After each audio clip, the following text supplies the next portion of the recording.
So what do you do when you're a little bit depressed, have a massive Eurovision obsession, and having a little bit of a quarter-life crisis? If you guess buying yourself semi-final, final tickets and booking yourself a week-long trip to Turin in Italy, then boy oh boy, pat yourself on the back, you little smartass. But anyway, welcome to my holiday vlog. I thought I'd show you a little bit of what we got up to. Buckle up, lads, it's a 10-minute video. Now, because I'm not the most switched-on sort, I didn't exactly have the forethought to film this vlog, so didn't exactly get a lot of footage in Turin. What you've seen is kind of all I've got. Now, my partner Chance, aka Chance of Cosplay, has levels of bravery and/or madness that honestly kind of scare me at times. Man decided to voluntarily drive in Italy. Is it confidence? Is it bravery? Or does the man just not care anymore? You make your decision. This is kind of unrelated to everything, but big shout out to these teeny weeny little traffic cones they have in Italy. I so wanted to steal one, but I kind of didn't want to annoy the locals and end up in an Italian jail. So while Turin's an absolutely beautiful city, there wasn't really enough there to fill up an entire week's worth of holiday. The rental fee at 500 in hand, euros in pocket, and heart well and truly in my mouth, we made the 2.5 hour long very scenic drive to the beautiful coastal town of Porto Fino. For the record, I spent the 2.5 hour long drive giving Chance the most intensive crash course in Eurovision known to mankind. But let me tell you lads, wow, that 2-hour drive was worth it because what a stunning place. Hand on heart, I've never actually heard of this place before. Not me living up to the uncultured British stereotype or anything. Literally Italian pastries with a death of me on this holiday. I could comfortably eat sfogliatelle until it starts coming out of my ears. But anyway, here is the beautiful piazzetta and me doing the definitely didn't know he was filming me vlogger walk. Portofino is a fishing village found southeast of Genoa City. Picturesque harbour, pastel-coloured houses and a whole culture of exclusivity. Seriously, this place is inhabited by the very rich, the very famous, and we, the uncultured tourists. There are some absolutely charming little walks to see some sights, and then these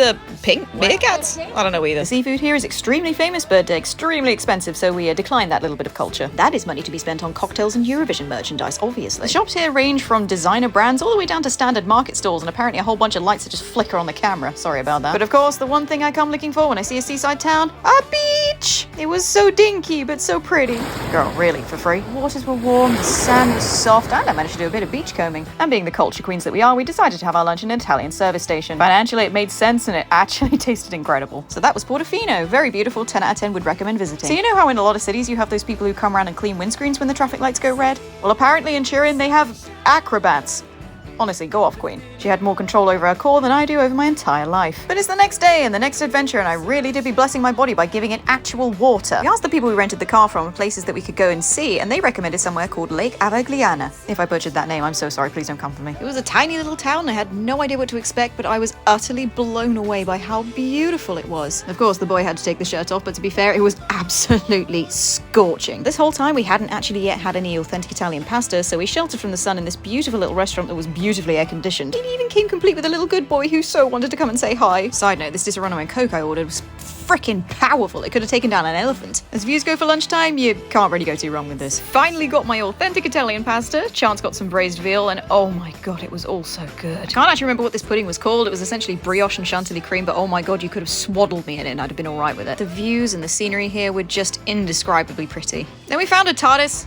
Don't ask questions, I guess. Would I consider retiring here? Absolutely. Would I actually retire here, though? Probably not. My Italian is offensively bad. But I had to drag myself away from this beautiful lake because it was time for semi-final 2 of Eurovision! I was lucky enough to find a WhatsApp group of fellow Eurovision nutters before getting to Turin of other people who were attending the event, and honestly, it was so much fun to hang out with them. A wild Suri appeared, one of the UK entries from Eurovision a few years ago. Friends for life, hashtag 2K22. Very big fan of some of the wackier costumes people were wearing. And there it is, the Paralimpico, all decked out and ready to go, including a green room with actual greenery in it. It was about this time it really sunk in that I was actually about to see this, and god, I needed a wee with excitement. My sentiments were clearly shared by this lassie on the end. And here it is, one of the opening acts. I had no idea what was going on, but I was having a great time anyway.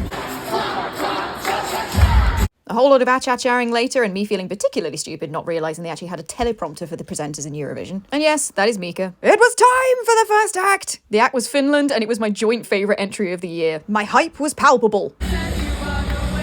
Yep, that is the Rasmus. Yes, they're still together, and yes, Larry can definitely still get it. Off he goes for a wander around the balloons. Wasn't really sure how to sum up George's entry other than what was in that drink again? Low-key, one of the most interesting things about seeing this live was watching them quick change the stages between acts. This video happens to be in double time, but even so, they managed to construct an entire platform complete with piano in under a minute. It's like watching a whole bunch of leafcutter ants working. And just like that, Malta was ready to perform for the one and only time. Rip for not qualifying. The Fog Machine was a paid actor. Seriously, someone give these stagehands a raise. Not only do they have to deconstruct the entire aforementioned platform piano meal deal, they then had to set up 3 cages and a ride-on bull for the next performance. I didn't manage to film that much of the next performance because I was utterly entranced by it. San Marino really do be out here doing it for the gays. Ireland up next, kicking off their performance with a little bit of a nap on the stage. Can't say I blame them, to be honest. Some of these artists prep for up to 6 months before the performance. What happens when you combine an Estonian man and a guitar? The Wild West. Obviously. Big fan of the cameraman who clearly forgot he left the oven on at home. Run like the wind, sunshine.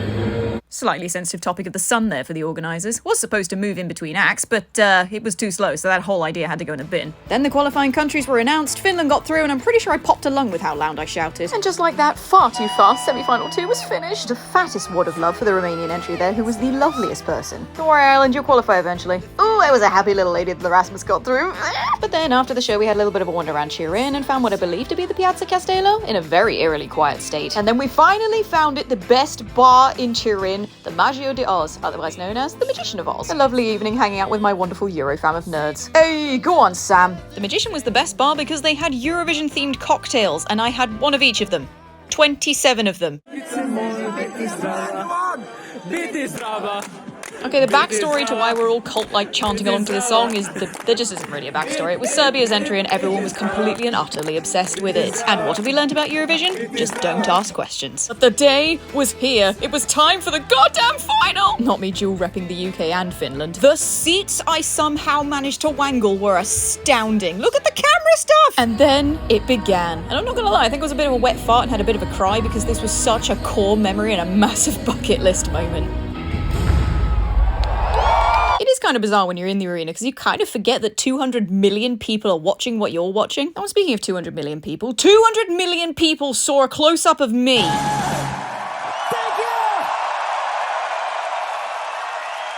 you! Yep, that's sure as shit me. And of course, the Italian entry had the entire Italian audience singing along going brividi very loudly. I think Benny got a bit bored there and wandered off for a bit. No, I ain't one to piano shame, but that's one skinny-ass looking piano. This goddamn film crew, man. Look at him go!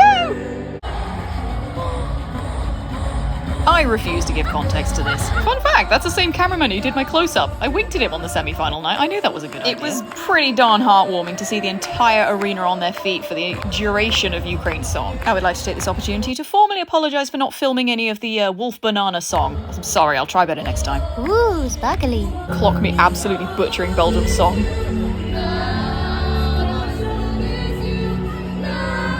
It's okay, girl. Accurate lyrics are overrated. Even the bleeding camera arm was getting a little bit fatigued after listening to 5 ballads in a row. But then this thing happened. Mole fucking Dover, everybody. I shit you not when I say the entire arena was so into this song. It was absolutely sensational. All of the delegations were dancing too. The pure confidence to be as relaxed as this fella while broadcasting to 200 million, I ask you. And then it was time for our boy Sam, and he did so bloody well. So well, in fact, that I forgot to record any of his actual performance, like a twat. Remember that song we were singing at the bar earlier? This is it.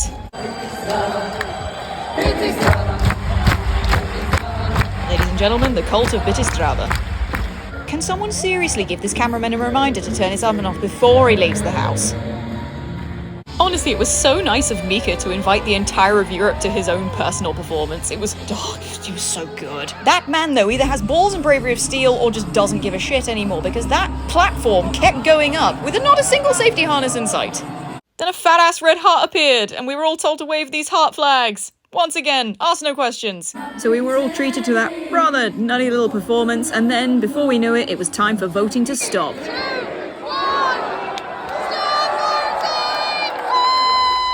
Would you believe me if I said I was stone cold sober for this entire thing? Because I was. Kind of annoyed at myself that I didn't film any of the votes coming in, but essentially the UK won the jury vote. That never happened. It was so special though when the votes were coming in because I was sat with a whole bunch of other Brits and we were about 5 meters from the British delegation and it was the most wild fever dream ever. But fairly predictably, Ukraine absolutely smashed the televote and ultimately took home the trophy. And the UK came second. Jesus Christ on a unicycle, that never happens. And just like that, in what felt like the blink of an eye, it was all finished. Time for the post-Euro blues, I guess. And in one last final, rather wholesome moment, this Spanish singer Chanel decided to stay behind and sing along with a bunch of Spanish fans that were sat near us.